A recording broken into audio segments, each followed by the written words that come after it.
السلام علیکم ورحمۃ اللہ وبرکاتہ۔ Welcome to my YouTube channel. آج کی اس ویڈیو میں ہم آپ کو بتائیں گے حقیقی مسلمان کون ہے۔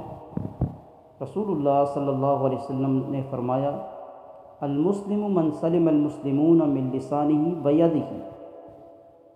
مسلمان حقیقی وہ ہے جس کی زبان اور ہاتھ سے دوسرے مسلمان محفوظ رہیں۔ اس حدیث کے اندر رسول اللہ صلی اللہ علیہ وسلم نے کامل اور اکمل مسلمان کی تعریف کی، ڈیفینیشن کی کہ اصل مسلم وہ ہے جس کے ہر کام سے دوسروں کو فائدہ ہوتا ہے، نقصان نہیں ہوتا۔ عام طور پر مسلمان زبان اور ہاتھ سے ہی دوسروں کو نقصان پہنچاتے ہیں، اس لیے رسول اللہ صلی اللہ علیہ وسلم نے فرمایا کہ اصل مسلمان وہ ہے کہ جس کی زبان اور ہاتھ سے دوسرے مسلمان محفوظ رہیں۔ یاد رکھیے گا، حقوق دو قسم کے ہیں، ایک کو حقوق اللہ کہا جاتا ہے اور دوسرے کو حقوق العباد کہا جاتا ہے۔ حقوق اللہ جو اللہ رب العالمین کے ذات سے متعلقہ حقوق ہیں، ان کے بارے میں شریعت کا اصول اور قاعدہ یہ ہے کہ اگر انسان نے اللہ رب العالمین کے حقوق کے اندر کوتاہی کی تو زندگی کے جس لمحے میں بھی انسان کو سمجھ آ گئی، رب العالمین کی طرف اس بندے نے پھر رجوع کر لیا، توبہ طائب کر لی، تو اللہ رب العالمین اس انسان کی زندگی کے گناہوں کو معاف فرما دیں گے جو رب العالمین کی ذات سے متعلقہ ہوں گے۔ لیکن جو حقوق العباد ہیں ان کے بارے میں یہ مسلمہ اصول ہے کہ جس بندے کے ساتھ اس نے زیادتی کی ہوگی، ظلم کیا ہوگا، اس کا حق مارا ہوگا، کسی بھی طریقے سے اس کے ساتھ ناجائز کیا ہوگا، تو جب تک یہ بندہ اس کو معاف نہیں کرے گا یا زیادتی کرنے والا اس کا حق واپس نہیں کرے گا تو تب تک رب العالمین بھی اس بندے کو معاف نہیں کریں گے۔ اس لیے حقوق العباد کے بارے میں احتیاط کرنا بہت ضروری ہے۔ اسی لیے رسول اللہ صلی اللہ علیہ وسلم نے ارشاد فرمایا ہے، لَتُؤَدُّنَّ الْحُقُوقَ إِلَىٰ أَهْلِهَا يَوْمَ الْقِيَامَةِ حَتَّىٰ يُقَادَ لِلشَّاةِ الْجَلْجَاءِ مِنَ الشَّاةِ الْقَرْنَاءِ۔ فرمایا تمہیں روز قیامت حق والوں کے حق ضرور ادا کرنے ہوں گے، جن کے یعنی تم نے دنیا میں حق مارے ہوں گے، غصب کیے ہوں گے، قیامت والے دن تم ضرور ان کے حقوق ادا کرو گے، حتیٰ کہ بغیر سینگوں والی بکری کو سینگوں والی بکری سے بھی بدلہ دلوایا جائے گا۔ اب یہ حیوانی مخلوق ہے، لیکن فرمایا کہ اگر دنیا کے اندر ایک سینگ والی بکری نے بغیر سینگ والی بکری کو مارا ہے، ٹکر ماری ہے، تو کل قیامت والے دن محشر کے میدان میں اس بغیر سینگ والی بکری کو بھی سینگ والی بکری سے انتقام اور بدلہ دلوایا جائے گا۔ تو اگر آج ہم اپنے جیتے جی زندگی میں کسی مسلمان کے ساتھ زیادتی کریں گے، ظلم کریں گے، کسی کا حق ماریں گے، ناجائز کریں گے، گالی دیں گے، الزام لگائیں گے، اس کا پیسہ کھائیں گے، تو یاد رکھیے گا ممکن ہے دنیا میں ہم سے بدلہ نہ لیا جائے، ہم اس کا حق واپس نہ کر سکیں، لیکن کل قیامت والے دن محشر کے میدان میں ہم نے جن جن کے ساتھ زیادتیوں کی ہوں گی وہ ہمیں واپس بدلے میں ان کو دینا پڑے گا، اور اس کی صورت اس کا کیا طریقہ ہوگا؟ رسول اللہ صلی اللہ علیہ وسلم کی وہ روایت اس کی بڑی وضاحت کرتی ہے۔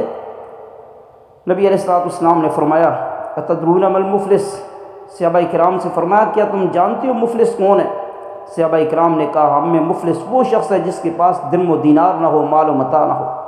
آپ علیہ السلام نے فرمایا، ان المفلس من امتی من یأتی یوم القیامت بصیام وصلاۃ وزکاۃ۔ فرمایا میری امت کا مفلس وہ ہے جو روز قیامت نماز، روزہ اور زکوٰۃ لے کے آئے گا، نیکیاں بے شمار ہوں گی، اور وہ اس طرح آئے گا کہ اس نے کسی کو گالی دی ہوگی، کسی پر بہتان لگایا ہوگا، کسی کا مال کھایا ہوگا، کسی کا خون بہایا ہوگا اور کسی کو مارا ہوگا، پھر اس کو اس کی نیکیاں دی جائیں گی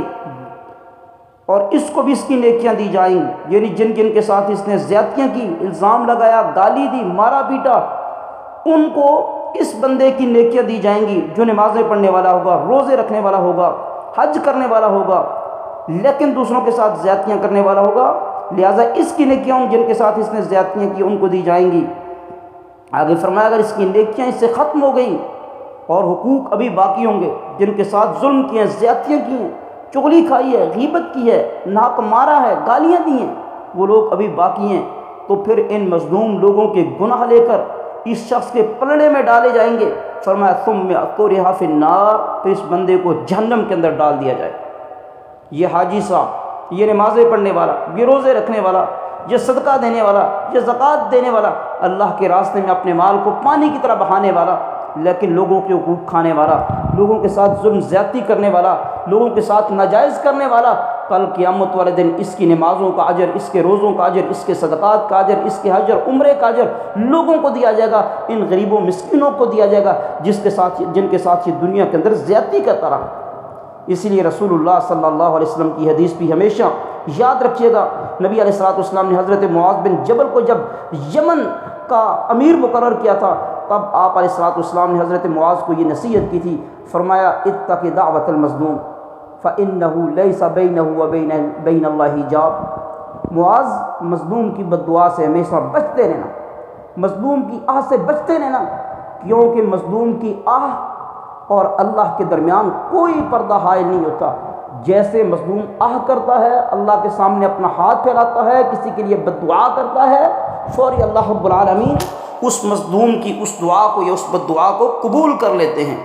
اس لیے ہمیں کسی کے ساتھ زیادتی نہیں کرنی چاہیے، کسی کا حق نہیں کھانا چاہیے۔ اگر آج دنیا کے اندر ہم سے نہیں پوچھا جائے گا، یاد رکھنا کل قیامت والے دن ہم سے بدلہ لیا جائے گا، انتقام لیا جائے گا، اور وہاں پہ ایکسچینج نیکیوں اور گناہوں کا ہوگا۔ ہماری نیکیاں لوگوں کو دی جائیں گے، لوگوں کے گناہ ہم اپنے پلڑے میں ڈالیں گے، اور اس طریقے سے جہنم کے اندر چلے جائیں گے۔ اس لیے کسی کے ساتھ ظلم زیادتی نہیں کرنی چاہیے۔ اللہ سے دعا، اللہ تعالیٰ صحیح معنوں میں عمل کرنے کی توفیق عطا فرمائے۔